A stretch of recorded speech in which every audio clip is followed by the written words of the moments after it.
mes pucinettes, je vous propose un bond dans le temps, à l'époque où je vous faisais des hauls avec plus de 10 livres et où je surconsommais young adult et autres livres de fantasy. Je ne sais pas ce qui m'a pris, je suis rentrée en France, j'ai eu une sorte de frénésie d'achat de livres et en plus je suis partie en vacances et en plus j'ai été influencée par mes potes. Parce que, excusez-moi, quand on m'incite, quand on m'encourage dans ma folie acheteuse, je suis pas sûre qu'on puisse parler de potes. Donc, voilà, à bon entendeur et à bonne entendeuse, surtout, salut. Donc, vous l'aurez compris, ça va être un peu le book haul de l'année pour moi.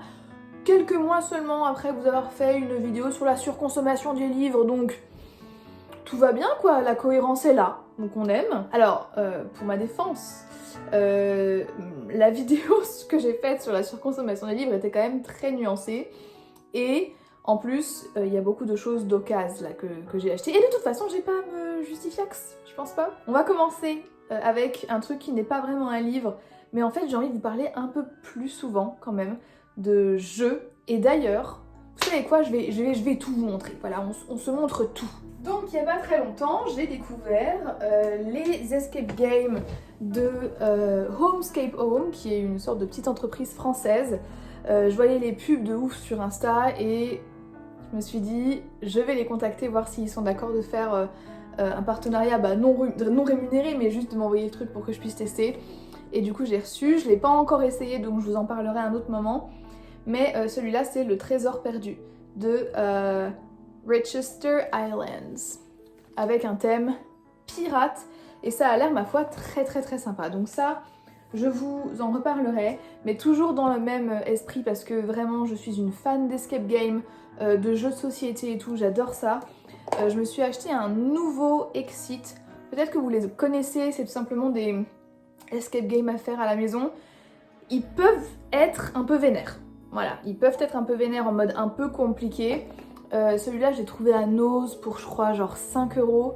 Ils sont bien, le souci c'est que niveau rejouabilité c'est pas le top parce que les escape games typiquement quand vous en avez fait un, vous pouvez pas réellement le refaire, d'autant plus que ceux-ci nécessitent que vous déchiriez des pages ou que vous écriviez sur des choses, donc voilà, moi j'évite de le faire pour pouvoir après les redonner à d'autres personnes, mais en tout cas grave contente de l'avoir trouvé à Nose, celui-là pour une bouchée de pain de mie. Maintenant, les livres. Alors, quand je suis rentrée en France, il y avait un livre en particulier que je mourrais d'envie de me commander. Et il s'agit de Sirem et l'oiseau maudit de Yasmine Djebel, que je voyais tourner sur les réseaux depuis un petit moment, puisqu'il s'agit d'un roman de fiction qui met en avant la culture algérienne et la culture tamazir surtout. Alors j'adore, voilà, moi j'ai pas eu l'occasion pendant ma courte vie de lire beaucoup de livres de fiction en fait, avec l'Algérie en toile de fond. Souvent ce sont des essais ou des choses assez engagées, donc relativement lourds. Et là, j'ai été émerveillée, déjà je trouve que la couverture est sublime et je trouve ça juste trop bien, donc j'ai hâte de le découvrir et de vous en dire plus sur l'histoire. Je me suis enfin commandé Outlander de Diana Gabaldon. Vous n'avez pas l'impression que j'arrive 6 ans après. Si vous êtes sur le Booktube Game depuis quelques années, ça c'était, allez, je sais pas moi, 2016-2017, où les grandes booktubeuses en parlaient en noir, en blanc, à droite à gauche quoi. Moi je l'ai jamais lu, je n'ai jamais vu la saga.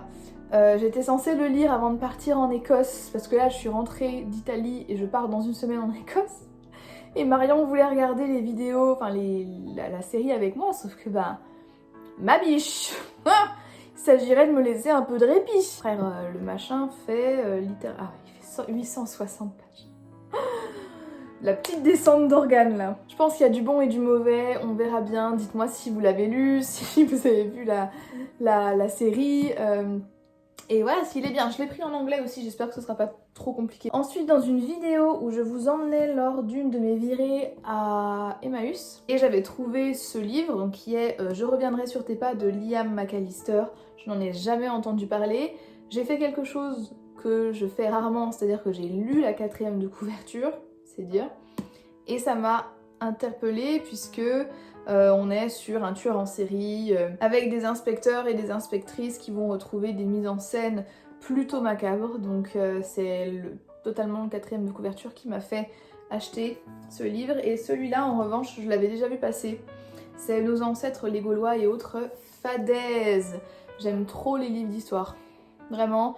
Passion Stéphane Bern, ça c'est clair. Et ça fait trop longtemps en fait que j'ai pas lu de livre d'histoire et il faut que j'y remédie. Et celui-là, je l'avais déjà vu un peu tourner.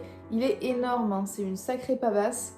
Mais ça me tentait bien. Et vu qu'il était là-bas à prix dérisoire, hein, Emmaüs si vous connaissez, franchement c'est du pain béni pour nous. Et il était en très bon état, comme vous pouvez le voir, donc j'ai craquax. Il y a quelques semaines, c'était mon anniversaire.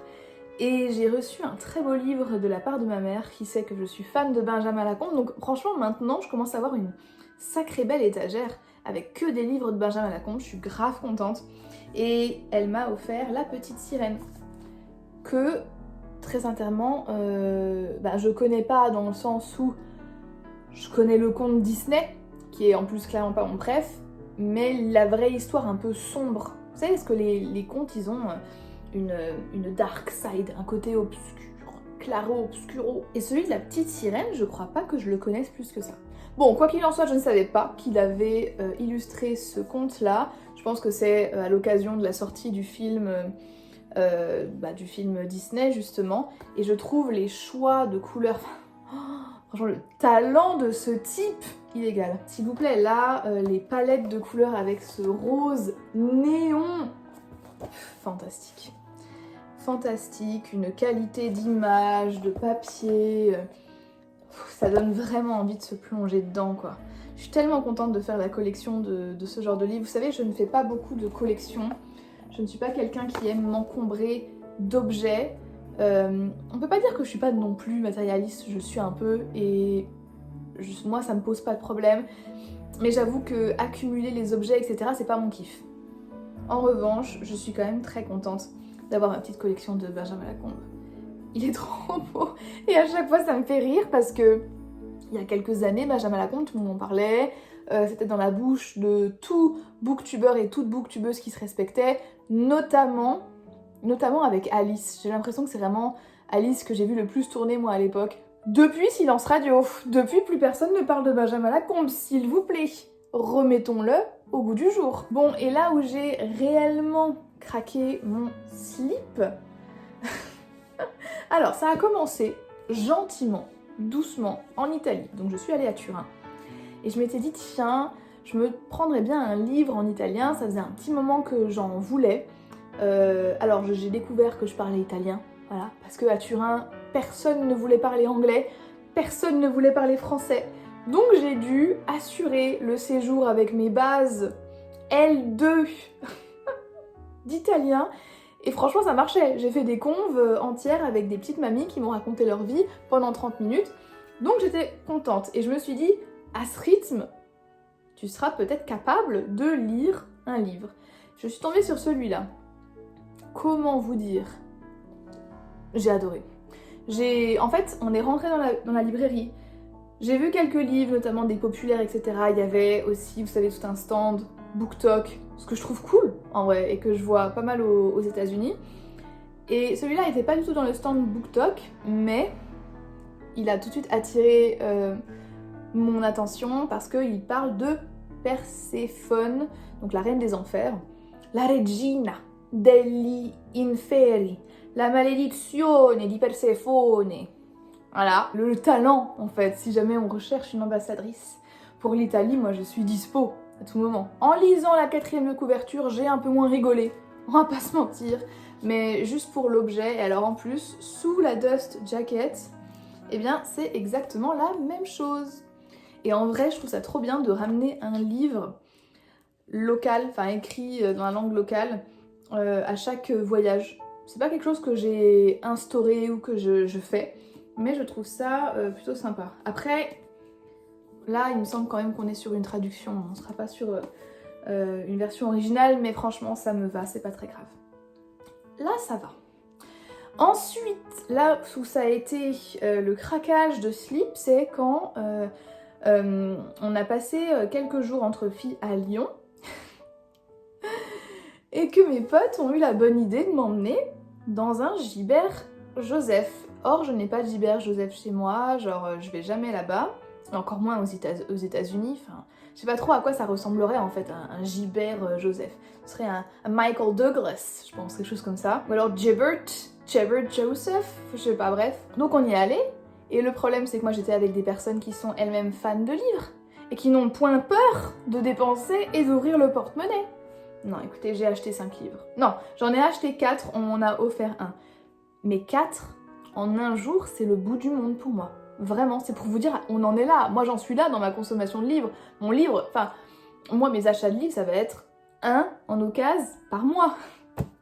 4 en un jour, plus un cadeau, j'en pouvais plus. Plus encore d'autres livres que j'ai repérés et que j'ai commandés sur Vinted. Bref, j'ai lâché la rampe moi, vraiment. La majorité de ceux que j'ai achetés sont en occasion, donc ça va, en vrai ça va. Je vais commencer par le premier que j'ai vu, c'était The Sanatorium de Sarah Pierce, qui est un thriller. Je le connais pas. Voilà, j'y suis allée un peu à l'aveugle. Il était à 2 balles. Je me suis dit, bon, tu te ruines pas non plus. Et la raison pour laquelle je l'ai choisi, c'est parce que j'ai l'impression qu'on part quand même sur un huis clos qui se déroule dans un sanatorium. Dans un, je sais pas en fait c'est quoi un sanatorium. Pour moi un sanatorium c'est genre un vieil hôpital psychiatrique dans les Alpes suisses, et où il va se passer des choses très compliquées. Voilà. Vous ne voudrez plus partir jusqu'à ce que vous ne puissiez plus partir. Voilà, c'était un peu ça l'idée. Encore une fois, ayant lu Shutter Island, ayant lu Puzzle de Franck Tilliez, moi c'est des ambiances qui me plaisent beaucoup, qui sont à la limite de l'horreur parfois, et moi j'adore l'horreur. Donc c'est pour ça que je l'ai pris sans trop connaître. Celui-là de Lucie Follet, The Guest List, c'est un livre que j'avais déjà vu circuler pas mal sur BookTok. J'ai entendu de très bonnes critiques de cette autrice. Et là, en fait, pareil, je lis pas, hein, moi les 4e de couverture, c'est vraiment super rare. Mais ça m'a donné des vibes de And Then There Were None de Agatha Christie. Si vous savez quel est le nouveau titre de ce livre, je vous en prie, dites-le moi parce que flemme. Mais c'est un peu l'idée là, c'est genre des gens par contre qui se connaissent, qui vont sur une île des côtes irlandaises, et il y a de la jalousie, il y a de la rancœur, etc. Et donc il va se passer des choses pas ouf, en mode meurtre et disparition de corps. Donc joie, bonne humeur. C'est pas fini. J'ai ensuite trouvé ce livre. Je n'ai jamais lu de littérature japonaise, donc ça va être une grande première pour moi. Mais franchement, je suis tombée amoureuse de la couverture. Regardez, bon, on va faire abstraction de ce truc jaune vif là, hein, mais regardez cette couverture. Trop beau! C'est le château solitaire dans le miroir de Tsujimura Mizuki. Il n'y a pas du tout d'illustration à l'intérieur du livre, hein, on pourrait croire, mais c'est un peu l'idée de traverser un miroir et d'entrer dans un monde surnaturel ou un monde parallèle où il se passe des choses très étranges. Je sais pas si c'est 100% de la littérature jeunesse comme pourrait le laisser penser la couverture. Dans tous les cas, je n'ai pas voulu en savoir plus, j'ai voulu me pencher dans ce livre, un peu les yeux fermés. Je vous en donnerai des nouvelles assez rapidement, c'est écrit gros. J'espère que c'est un tome unique aussi parce que j'ai pas très envie de me lancer dans une nouvelle saga, mais on verra. J'ai ensuite pris La Horde du Contrevent de Alain Damasio. Je l'ai pris uniquement parce que j'en ai entendu énormément parler et à chaque fois c'est en bien. De base, je ne suis pas une fan de science-fiction. Malheureusement, je ne peux pas vous dire de quoi ça parle parce que je n'ai pas lu la 4e de couverture, mais en fait ça m'a fait penser à de l'épique fantasy, ou de l'héroïque fantasy plutôt, en mode on va suivre un groupe, donc une horde qui... je sais pas moi, qui je sais même pas ce qu'ils vont faire, une catastrophe. Donc je m'en remets aux avis et n'hésitez pas à me dire si vous l'avez lu, parce que ça m'intéresse beaucoup.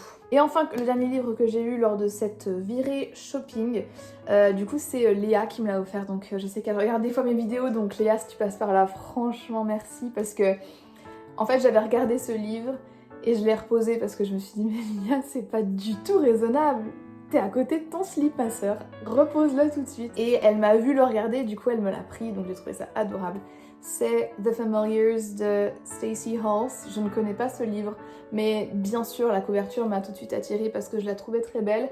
Et d'après ce que j'ai compris, on est donc aux États-Unis en 1612, donc en pleine Inquisition, vous savez, avec la chasse aux sorcières, etc., le witchcraft, tout ça, et on va suivre une femme qui va essayer de s'en sortir. Moi j'aime bien cette époque, c'est une période qui me fascine un petit peu, tout ce qui est genre extrémisme religieux, et là en plus ça mélange